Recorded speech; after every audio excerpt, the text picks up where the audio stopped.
So hello everybody who is watching this particular video on YouTube. Hi Arpit, I am Dikshant and I'm here on behalf of Raj Malhotra's IAS, and today we have Mr. Arpit Sangal, who has recently secured rank 239 in the recently released UPSC examination. So Arpit, first of all, many congratulations to you and your entire family.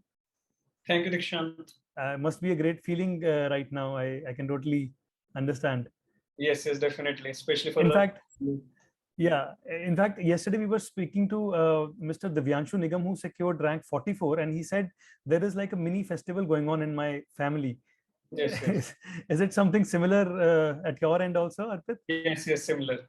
So then there must be many friends and family gatherings happening. Yes.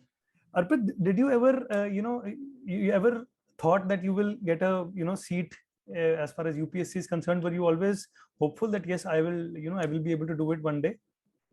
Yes, I was very hopeful. And this is your third attempt as far as UPSC is concerned. So the very first question from my heart, which is coming out is, definitely, UPSC takes time. Many people, make it in the third attempt, fourth attempt. How difficult is it to keep trying again and again? I think it's very difficult, especially when you fail at the first stage itself. I know that failure can come at any stage, since there are 3 stages. But the biggest life lesson that UPSC teaches you is that only, that you cope up with failure and stand again with more force. So I think that should be kept in mind by all the aspirants. Arpit, when you gave your first attempt, and you must have, figured out something that, okay, maybe this is not something that I should have done. Then you would have changed your strategy in your second attempt. And then again, you would have changed something in your third attempt. What were the changes that you brought up, regularly in these attempts, and what led to the final selection in your third attempt? Can you tell us something about your strategy during that entire period? Yes.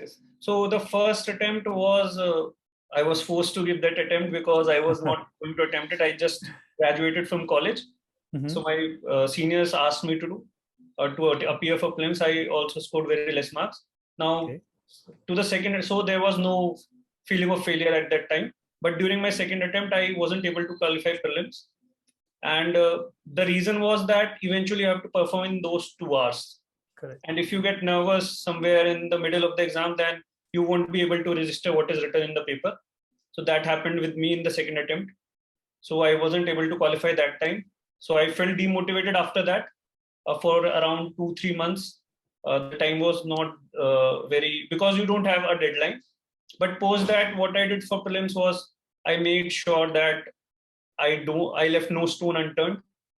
I started writing answers so that I can prepare for mains also. Then I covered prelims thoroughly, which helped me to qualify the forest cutoff also this time. Then I, after the prelims and mains, I studied for my optional ethics, and I gave some papers of essays as well as GS. And then for interview, I appeared for some mocks, and I tried to predict some questions that could be asked. So that was the whole journey. That entire thing somewhere helped you to finally make it to the other side. Yes. Arpit, now if I talk about, you as a person, like what has your life journey been, and at what point did you really feel, or was there a voice that came from your mind or your soul, like I should be, going in for UPSC, and UPSC is my dream and I want to achieve it? When did that happen? So tell us something about your life's journey and how all of that, happened. Actually, I joined IIT Delhi for doing my BTech in Mathematics and Computing 2014. Okay. So while I was in, I always wanted to, public service always was very attractive, but I never thought of giving UPSC because I believe that it's a subjective exam, and frankly, my subjective skills are not that good. So I never even thought of that. But in the third year, one of my friends, Hardik Verma, he was also preparing. He asked me to try it. Then for around, and I got placed in 3 years. I got a pre-placement offer from Samsung. So that 1 year I spent to figure out whether that I want to do this or not. Then after 4th year, finally I took a decision. I opted out from that PPO, pre-placement offer, and I started full-fledged preparation. So I think that was the when I was sure that I know how to do it, then I opted for UPSC Civil Services.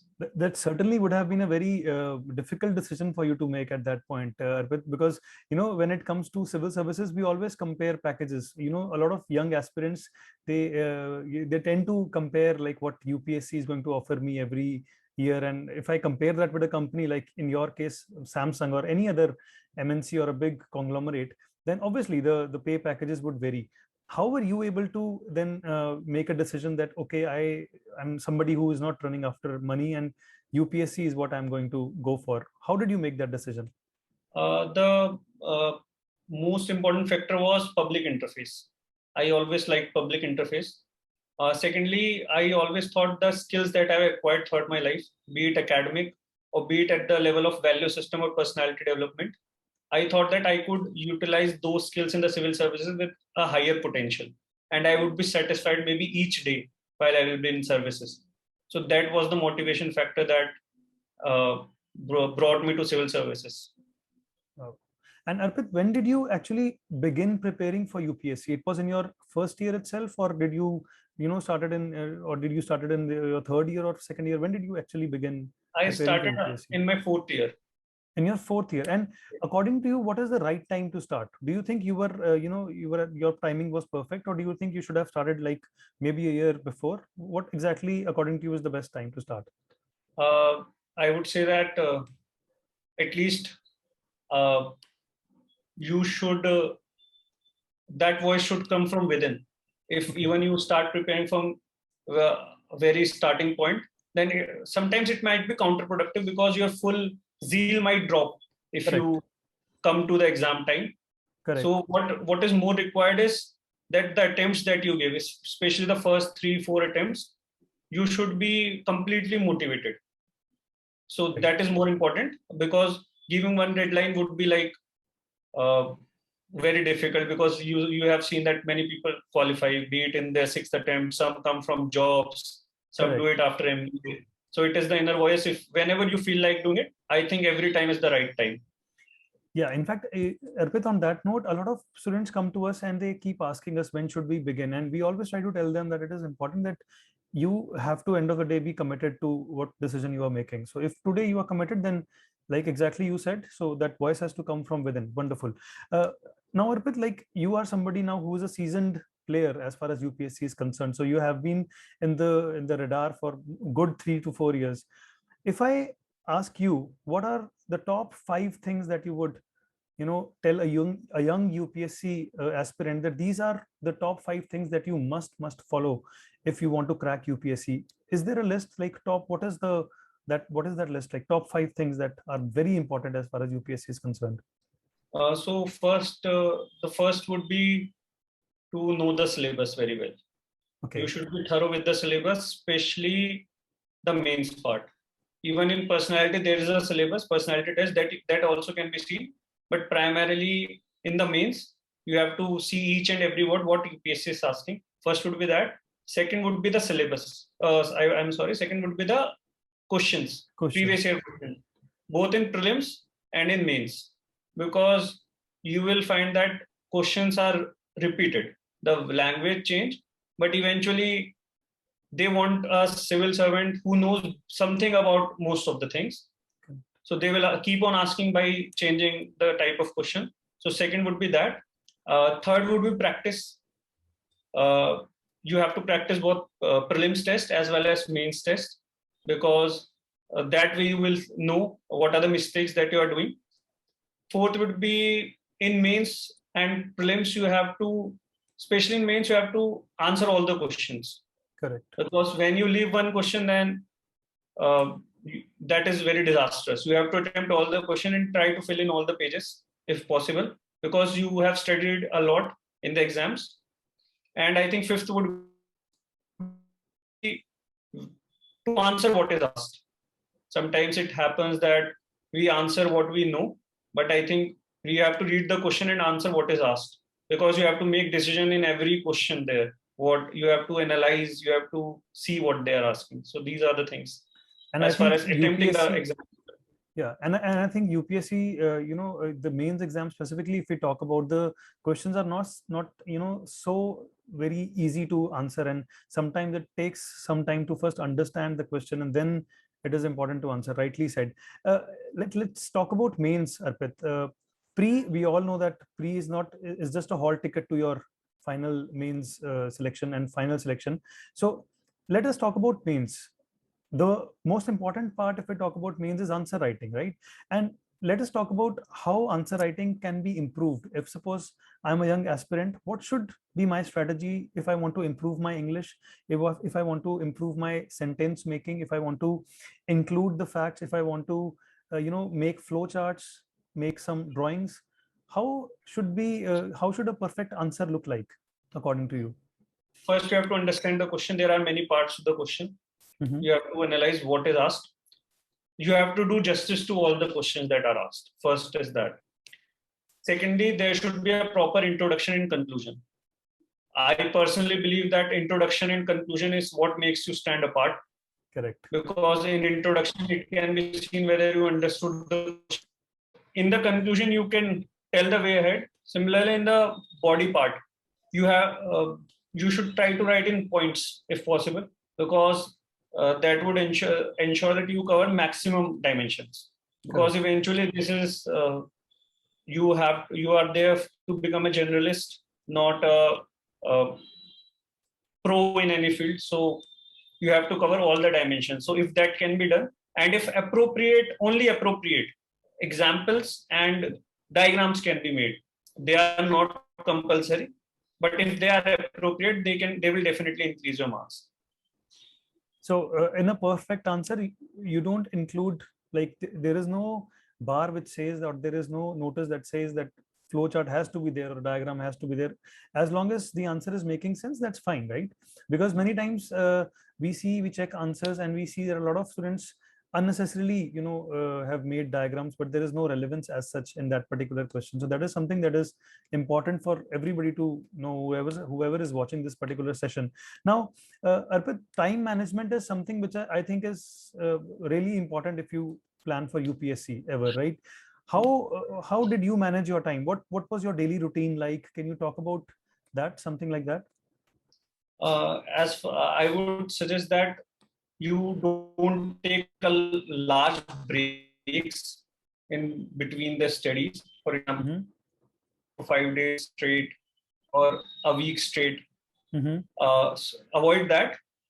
Secondly, if you are achieving 80% of the target, sometimes it happens that to aim for perfection, we generally end up not doing the bare minimum. So I Correct. would ask students to be don't be too harsh on yourself, because whoever is getting ranked, I'm sure even people who have got better rank than me, they have felt demotivated. They weren't able to study once or twice in a week. So don't feel demotivated. But if you can do one thing while studying, you can make sure that you are working smartly. Basically, there is Correct. no point in studying if you are not able to analyze properly. So that would be helpful. And in time management, maybe I would suggest that if you are reading something, then time slots can be increased. But when you are learning or when you are making small notes, then you can reduce the time to maybe 50 minutes, because longer durations are difficult Correct. in GS. Understand. So that can be done by students. Arpit, did you have a concrete timetable also in place, like in a day, like 24 hours, if you're going to sleep 8 hours, let's say? So what else are you going to do in those 16 hours? Did you have a specific concrete timetable in place? Uh, Basically, yes, they were not exactly concrete, but yes, it was defined that if I have to study at room, then I'll wake up at this time, then I have to be in the room at a particular time. But I think all should make timetable, because that helps in bringing discipline. One thing Correct. most important is discipline, because at the times of demotivation, discipline is what keeps you going. So if that discipline can be maintained, just make sure that you study at your own pace and at your own time whenever you feel like studying. Don't try to emulate someone, because that won't be very helpful. So just focus on your own routine. Yeah, so a lot of students sometimes, they keep comparing. If my friend is studying like 12 hours a day, I should also be studying 12 hours. So that pace can vary, like you said. Arpit, the last question that I want to ask you is also something very important. I think something which most people, don't get to experience is the interview. How exactly was your experience at that time, interview experience, and tell us something about that. Was it very stressful? My interview was not stressful. It was there were not much counter questions asked. Wow. So, but it depends on the board. But I believe that in the personality test, what matters is primarily confidence and your honesty, your humility, and you can preempt the questions that will be asked. And if that can be done, then I think that would be enough. Wonderful. But I would also like to say that try to maximize your score in mains, because that is important. Interview can go here and there, because we have seen that candidates score brilliantly in one attempt and in the next attempt they drop by even 40 marks. Correct.